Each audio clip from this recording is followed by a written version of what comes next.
Hi hello, मैं हूं सुधीर और आज मैं स्वागत करता हूं आपका इस टॉपिक के अंदर। तो आज हम डिस्कस करने वाले हैं एनसीईआरटी साइंस क्लास 10th। तो यहाँ पर हम पढ़ने वाले हैं इलेक्ट्रिसिटी टॉपिक। तो आज का सेक्शन में हम लोग देखने वाले हैं कि किस तरह से इलेक्ट्रिसिटी ठीक है बन सकता है और वो कैसे फ्लो होता है। ठीक है, इलेक्ट्रिसिटी का मतलब क्या होता है, उसको हम किस यूनिट में मेजर करेंगे।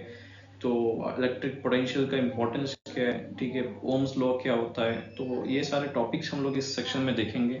तो हम लोग एक शॉर्ट व्यू में हम देख लेते हैं कि कौन से टॉपिक्स हम लोग देखने वाले हैं। So let's begin our topic now. Okay, so we will start with this topic electric current.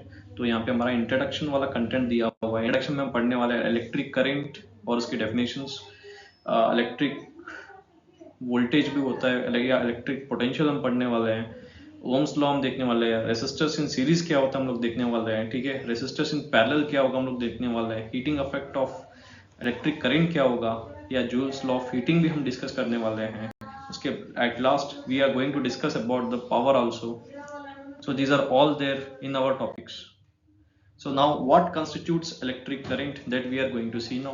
So what do you mean by this electric current हम लोग देखेंगे। ठीक है, करंट का मतलब क्या होता है। तो पहले जो भी हम टॉपिक पढ़ेंगे उसका हम लोग मतलब समझेंगे, उसके बाद ही हम लोग उसे डिफाइन वो सब करते जाएंगे। ठीक है, और इलेक्ट्रिक करंट किस में फ्लो होता है, क्या जरूरी है इलेक्ट्रिक करंट फ्लो होने के लिए। इलेक्ट्रिक सर्किट का होना बहुत जरूरी है। अगर एक इलेक्ट्रिक सर्किट होता है उसमें करंट फ्लो होता है। ठीक है, तो कौन से फैक्टर्स होंगे कि जो जिस पे करंट डिपेंड करेगा, तो वो भी हम देखने वाले हैं इस सेक्शन के अंदर।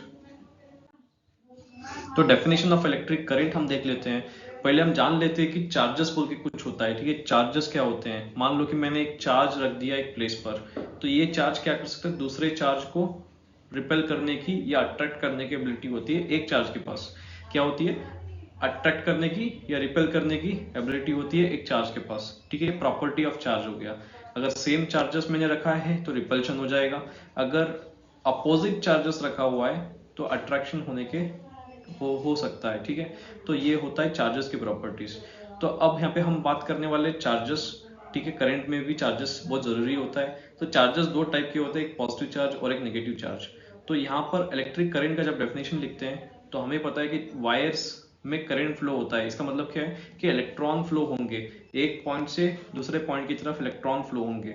तो मैं अगर इस एक वायर के अंदर अगर मैं एक वायर के अंदर इलेक्ट्रॉन जब फ्लो हो रहे हैं, तब एक पॉइंट पर अगर मैं कैलकुलेट करना स्टार्ट कर दूं कि कितने चार्जेस फ्लो हो रहे हैं इस पॉइंट पर। ठीक है, तो फॉर एग्जांपल ये जो चार्जेस को मैं लिखूंगा कूलम्स यूनिट में लिखूंगा। हम किस में मेजर करते हैं चार्जेस को, कूलम्स यूनिट में मेजर करते हैं। तो कितने चार्जेस फ्लो हो रहे हैं इस वायर के अंदर, ठीक है, इस पॉइंट पर, और हमारे पास एक सेकेंड के अंदर, तो हमें मिलेगा इलेक्ट्रिक करंट का वैल्यू। ठीक है, कितने चार्जेस फ्लो हो रहे हैं। यहाँ पे चार्जेस कौन से फ्लो होंगे ये भी हम क्लियर कर देते हैं। इलेक्ट्रॉन्स फ्लो होंगे।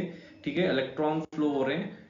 ठीक है, तो कितने इलेक्ट्रॉन फ्लो होते हैं गिवन टाइम के अंदर, वो अगर हम मेजर करेंगे तो उसे क्या बोलते हैं हम लोग, इलेक्ट्रिक करंट। तो यहाँ पे डेफिनेशन में भी दिया हुआ है। So you see the slide this one, हमने डेफिनेशन में भी दिया हुआ है। ठीक है, we have made it clear that so what definition of electric current में हम लोग बोलते हैं। ठीक है, इलेक्ट्रिक करंट होता क्या है, expressed by the amount of charges this are flowing through a particular area in a given, okay, in a given time और यूनिट टाइम्स।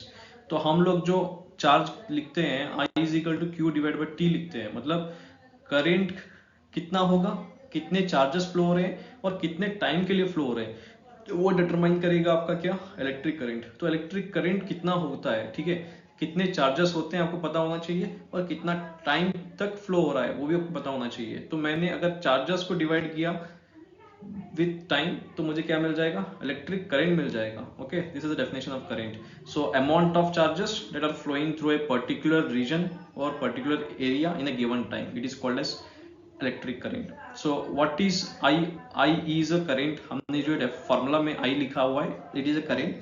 क्यू चार्ज होता है, t is a time, I is a current, q is amount of charge, T is a time. So unit of current क्या होता है, unit of current को हम लोग लिखते हैं एम्पियर्स के अंदर, यूनिट ऑफ चार्ज को हम लिखते हैं कूलम्स के अंदर, यूनिट ऑफ टाइम को हम लिखते हैं सेकंड्स के अंदर। तो ये हमने देखा इलेक्ट्रिक करंट होता क्या है। ठीक है, अब हम बात करेंगे एक एम्पियर ऑफ करंट क्या होता है। ठीक है, हमने करंट का तो फॉर्मूला दिया है, I is equal to q divide by t. Q का मतलब होता है चार्जेस डिवाइड बाय टाइम। ठीक है, अब कितने चार्जेस फ्लो होने चाहिए एक सेकंड के अंदर एक एम्पियर करंट कब बनेगा, ठीक है। तो हमको ये फाइंड आउट करने के लिए करंट को 1 एम्पियर बोला जा सकता है। कब बोला जा सकता है, ठीक है, जब 1 एम्पियर बोला जा सकता है if 1 coulomb of charge, 1 coulomb charge अगर फ्लो हो रहा है, ठीक है, किसके अंदर, वायर के अंदर, कितने टाइम के अंदर, 1 सेकेंड में, तो उसे हम बोलेंगे 1 एम्पियर करंट। 1 एम्पियर का मतलब होता है 1 कूलम्ब चार्ज फ्लो होता है 1 सेकेंड के अंदर, उसे हम बोलेंगे 1 ampere current. Okay, is it very clear? तो अब हम बात करते हैं what is electric circuit. Electric circuit होता क्या है, ये क्लोज्ड पाथ होता है, ठीक है। क्लोज्ड पाथ का मतलब होता है, ठीक है, स्टार्टिंग से लास्ट तक एक पर्टिकुलर पाथ हो जाए, ठीक है, तब उसे हम बोलते हैं इलेक्ट्रिक सर्किट। मतलब जिस भी पाथ से, जिस भी रास्ते से करंट फ्लो होगा उसे हम क्या बोलेंगे, इलेक्ट्रिक सर्किट बोलेंगे, ठीक है, इलेक्ट्रिक सर्किट बोलेंगे। Is it fine? Electric circuit, circuits दो टाइप के होते हैं, एक होता है ओपन सर्किट और एक क्लोज्ड सर्किट्स, ठीक है। इसको हम स्विच ऑन या स्विच ऑफ कंडीशन भी बोलते हैं, ठीक है। मतलब if the circuit is open, open का मतलब होता है कहीं पे पाथ ब्रोकन हो जाएगा, ठीक है, जहां से भी करंट फ्लो होता है, जैसे कि हम वायर से कनेक्टेड एक पाथ बनाते हैं उसे हम बोलेंगे इलेक्ट्रिक सर्किट, ठीक है। अब ओपन सर्किट का मतलब होता है जहां से भी, ठीक है, पाथ इज ब्रोकन, उसे हम ओपन सर्किट बोलेंगे, ठीक है। If the path is closed then it is called as, if the path is completely closed and continuous it is called closed circuit। तो वोल्टेज क्या होता है, वोल्टेज का मतलब होता है, ठीक है, अब मेरे पास कोई चार्ज है, एक चार्ज को मैं मूव करना चाहता हूँ, अब मूव करते वक्त मुझे क्या चाहिए, ठीक है, मुझे वर्क करना पड़ेगा इस चार्ज के ऊपर, इसको एक जगह से दूसरी जगह लेके जाने के लिए। I have to apply a force on this in order to displace it, okay, this is called work done.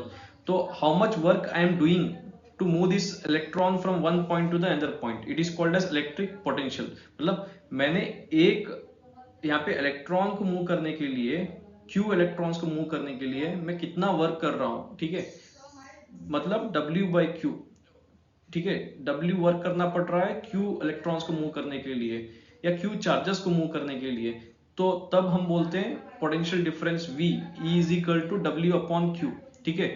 V का मतलब क्या होता है, V का मतलब होता है, V का मतलब होता है क्या, वोल्टेज, एंड W का मतलब होता है वर्क डन, Q का मतलब होता है चार्ज। तो 1 वोल्ट पोटेंशियल डिफरेंस क्या होता है, मान लो कि 1 वोल्ट पोटेंशियल डिफरेंस कह रहा हूं, तो कितना वर्क करना पड़ेगा मुझे, ठीक है, I have to do 1 joule of work, ठीक है। दोनों का वैल्यू अगर सेम हो तो क्या हो सकता है, रेशो भी 1/1 आ जाएगा। एक अगर 1 जूल काम कर रहा हूं, ठीक है, 1 कूलम चार्ज मूव करने के लिए, तब पोटेंशियल डिफरेंस कितना होगा, 1 वोल्ट हो सकता है, ठीक है। ये हो गया, हमने वोल्टेज के बारे में डिस्कस किया। हम नेक्स्ट सेक्शन में डिस्कस करने वाले हैं ओम्स लॉ के बारे में। तो हमारा इस वीडियो को लास्ट तक देखिए and like and subscribe to our channel for learning this concepts in a very easy manner. तो हम लोग इसे एज इजी एज पॉसिबल बनाएंगे, ठीक है।